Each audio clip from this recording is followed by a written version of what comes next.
YouTubers, cinephiles, DC alums, and Marvel lovers. Welcome back to another edition of Nerd With Me Reviews. John Ricky here, and today we're doing a special entry into the newest edition of the DCEU. That is just too many daggone words.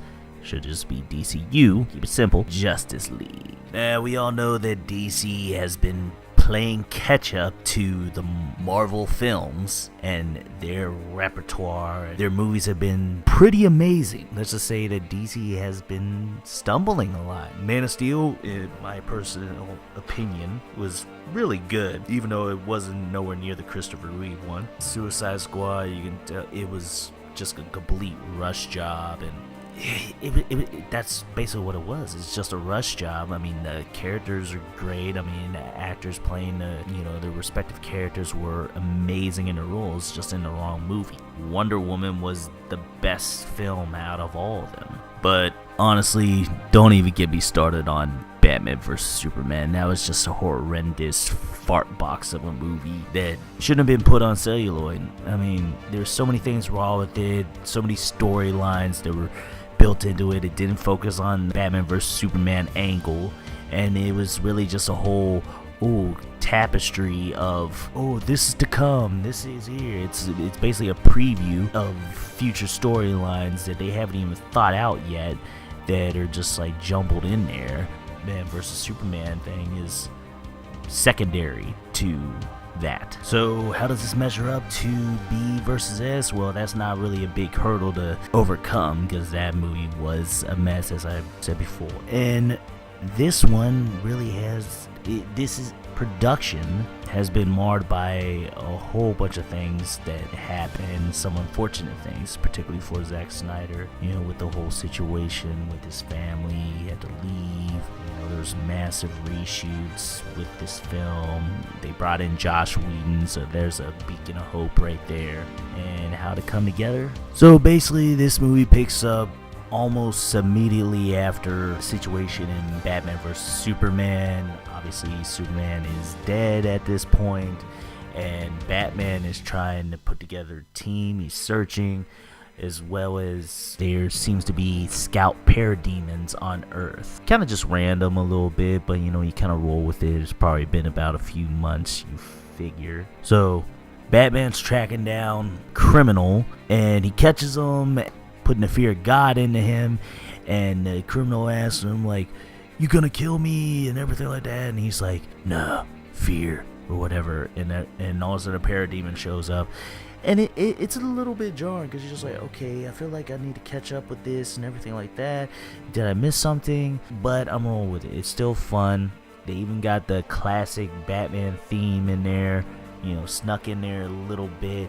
But to be honest, it really wasn't to a great effect. I mean, music's done by Danny Elfman. It kind of blended that in there to an extent, but it was kind of like noticeable yet not noticeable at the same time. And this movie is it is an ensemble piece, and it does feel like supposedly Zack Snyder was inspired by Seven Samurai, and it does feel that way to an extent. You got all the characters like coming together, getting to know them just enough, and that's actually one of the strong points of this film, is that you're getting introduced to all these characters you've never seen on screen before. And you got Aquaman, who is not corny as hell anymore. He's kind of a badass Sons of Anarchy Jax inspired, and played expertly by Jason Momoa.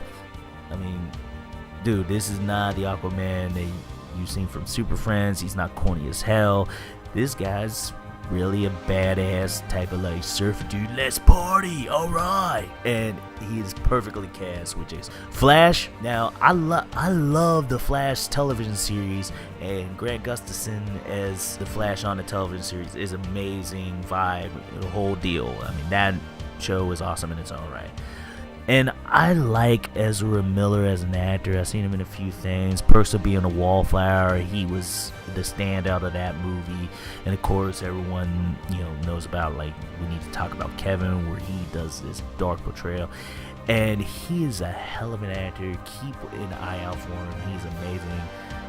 and this is probably the movie that will really take it over the top, but this guy's an incredible actor, and he plays the naive rookie Flash to a T, and he's adorable. He's adorable, man. You're just like, oh my god, I want to take this guy under my wings. Like, let me show you something. Come on, man. And that's a great dynamic between him and Batman, the grizzled Ben Affleck, and he's like teaching him ways, and you can tell Ben Affleck. There are some parts of the movie where you can feel like with the whole situation, if you're keeping up with it, that like he wants out of Batman and everything like that. But there's a few parts in this movie where you can tell like he's like, man, I'm not really feeling this. I'm done with this. I want to get it over with. Particularly like in the trailer where Flash is asking him like, what's your superpower again? He's like, I'm rich. And it really just accentuates how he feels about the whole situation and everything like that. But besides certain parts like that, he plays this grizzled aged Batman to a T. Gal Gadot, who I'm still like, okay, she's still too skinny, but that's her build or whatnot, but she portrays Wonder Woman very well. And she's still impressing me for the fact that I thought she was horrible in the Fast and Furious series. She's very wooden in that series. But she really kills it as Wonder Woman, and she is one of the best things of this. The real surprise is newcomer Ray Fisher as Cyborg.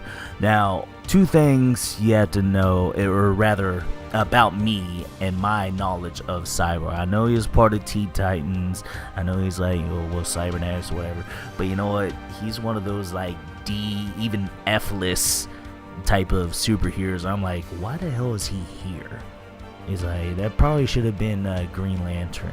But Ray Fisher, never heard of him before. He's a theater actor. This is his first like film role. Dude, he is good. He's here to stay, and he really made his place known as the Brood Cyborg, who just is learning his powers, what he can do, and the fact that he's a part of the Mother Boxes, which are the ploy in this movie that Steppenwolf is trying to get. 3 Mother Boxes, one through the humans, one through the Amazonians, and one to the Atlanteans. And that brings me to Steppenwolf. Wow. Talk about a stock character. I mean, this is like the essential of the stereotypical villain who has really no personality except like, I'm here to destroy, and that's it. But there's no arc to him. There's no uniqueness. There's no Loki-isms to this character, or even the Joker, where you're just like, I don't know where he's going with this, but that's his character. And this one is just like, okay, he's 10 feet tall. He's basically a CG effect, and that's what they need to defeat. No ifs, ands, or buts about it. Oh, he's been here 1,000 years. He was exiled for whatever reasons. And I'm really surprised they actually got Ciarán Hinds to play him. I mean, Ciarán Hinds is a great character actor. He played Julius Caesar and played it well in the series Rome. He played Max Raider in Game of Thrones. I mean, the dude is a thespian among thespians, and they got him to play this generic bullcrap ass part. And he is one of the weakest points of this film. And one of the other weak points about this film is really the pacing. Warner Brothers made a mandate that in the movie needs to be 2 hours or less. That's stupid. That is really stupid, particularly with a movie like this. Like Avengers. This type of movie where you got a whole bunch of multitudes of characters. Just let the movie organically time itself out, and you can feel watching this movie that there's a lot of stuff that was taken out. Like, there probably is a good 20 minutes, 15 to 20 minutes that was left on the cutting room floor that didn't really need to be there. It just feels like there's a whole bunch of stuff that they just kind of gloss over, particularly in like the end of the second act. Some scenes feel like they were just like, okay, cut here and that's it. But you can feel that there was something else, but not to the extent of like Batman vs Superman, where you're just like, wait, this doesn't make sense, and this is so boring. And that's one of the saving graces of this movie, is for the fact that, okay, you know they cut out probably just a little bit too much, but it's still a cohesive enough story where you're just like, alright, I can forgive it. And one of the other things that's like really not good about it is that like some of the CG in here, I mean, it basically just feels like a video game, especially in the final third, in the finale of the movie. You're like, oh my god, okay, this is basically Zack Snyder unplugged at the third act. But you know what? The first two acts of the movie is basically character development and everything else. There are a few story situations, like with the whole situation with Superman, seem to be resolved like a little, well, very much too quickly. And just a lot of convenience, and unfortunately a lot of callbacks to the crappy movie of Batman vs Superman. But the thing is that it works a lot better in this storyline. Yeah, but unfortunately the storyline feels like it's 2 or 3 films that are being compounded into one movie, but a lot more of a cohesive type of mixture, rather than what happened with Batman vs Superman, where it's just like, oh, we have the Batman vs Superman storyline, and then we have Infinite Earths, then we have Flashpoint, and, you know, a whole bunch of like plugs as to, oh, these are future storylines that we're going to cover, da da da da da. Where this one actually did the opposite and really focused on one, but the storyline probably should have been stretched out over 2 movies, so it's like too much chocolate into one treat, you know. So it's kind of like the opposite, but in a good way, a lot better perceived than previous attempts. Of course, Wonder Woman is still like the end-all be-all of these films, but this film is definitely a course correction in the DCEU universe.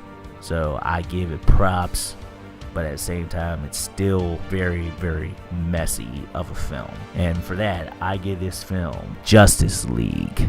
I could have been a contender. I could have been somebody.